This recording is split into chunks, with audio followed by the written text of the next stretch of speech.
Lady Liberty lied about blindness when applying her biases, then stripped down to the naked truth in order to bear witnesses. Right now, you gotta understand the fight now. They criminalizing you for the same thing they doing right now legally. Applying statutes 1, 2, and 3, and abbreviating the lives of people of color as POC. Yeah, that's how Twistin' One got twisted. As difficult as 1 out of 6 of my family put away as residents in a carceral system is complex. I'll explain how injustice persists because they can't arrest my breath in this dossier of evidence. When I tell people that my family and I bought a prison, I usually get a strange look and they look at me funny. And then I tell them to grow weed in. And then they really look at me funny.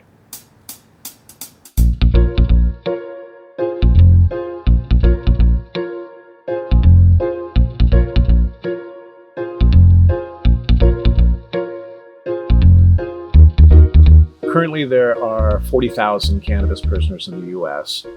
Last Prisoner Project is committed to freeing up every single one of them. So what we're doing right now in the cannabis industry is really no different than what many of these prisoners got caught doing. Actually, how it is different is we're moving pounds and pounds, and some of them are in jail for a joint. So we just feel it's our responsibility as a company, as a family, to draw attention to the injustice that's happening. We use our platform, our voice, our dollars, our energy to support Last Prisoner Project and the mission. Welcome to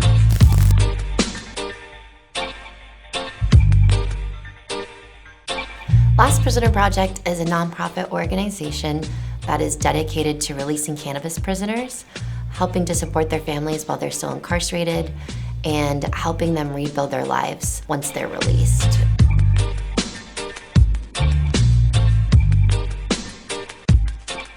I met Evidence at Last Prisoner Project's very first fundraiser.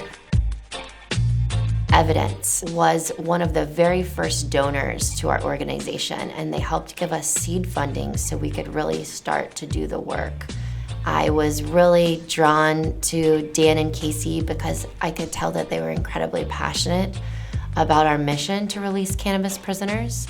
And I'm just so grateful for the support that they've given us from the very beginning. Every bag that is sold, they donate $1 to Last Prisoner Project, and that is incredibly impactful, and it really helps propel our mission forward and to educate the public about this important cause.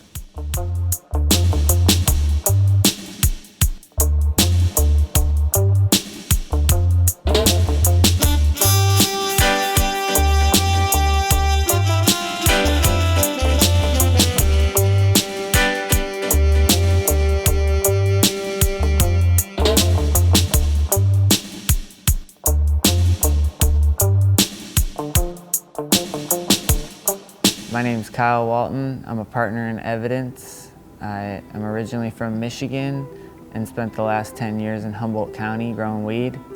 And now I've recently moved to the prison, moved to Coalinga to work at the prison. The way it feels to be there and to grow weed there, we're growing weed in the same place that the prisoners grew vegetables when they were there. The effect that the prison has on people will be what helps this whole movement and helps change the world. We're doing the exact thing at the prison that people are in prison for. So when you're there, it's just, it doesn't feel real. It feels like you're at a farm, but you're surrounded by 15-foot fences with barbed wire. You feel like you're in like a battlefield or something, you know. Definitely pretty insane.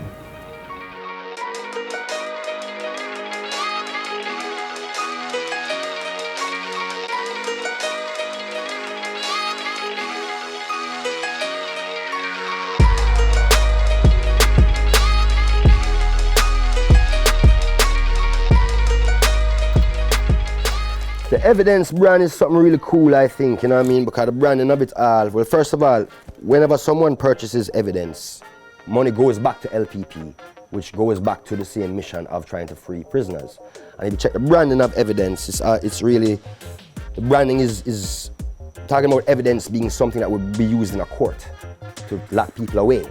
So it's the whole play on the words. I think it's a very creative brand in that the way of what it stands for. You know what I mean? And it's for the working man.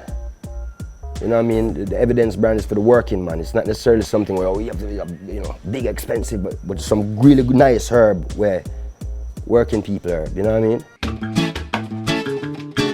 Bye bye bye, bye bye, bye bye bye, bye bye bye bye bye bye bye, bye bye, bye bye bye bye bye bye bye bye. I want a name.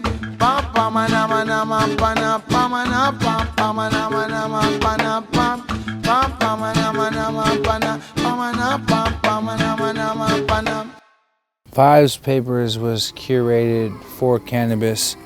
A lot of paper companies out there are kind of afraid to talk about what their papers are made for because of, you know, the legality of it.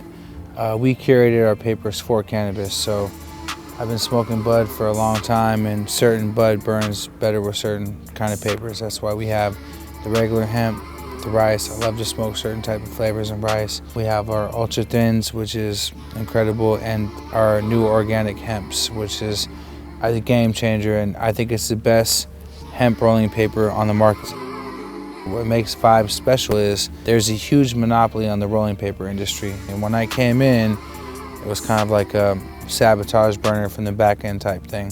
They didn't want me in the business, and I feel like we broke through some barriers that were not easy, and we're starting to make a lot of noise.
Yeah, I'm proud to really be involved with something like this. It's the same kind of thing where I'm saying about the responsibility of the cannabis industry and the morals of the people.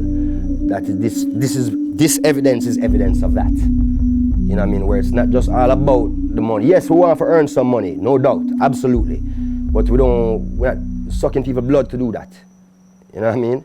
And we want to contribute while we're earning also. Yeah.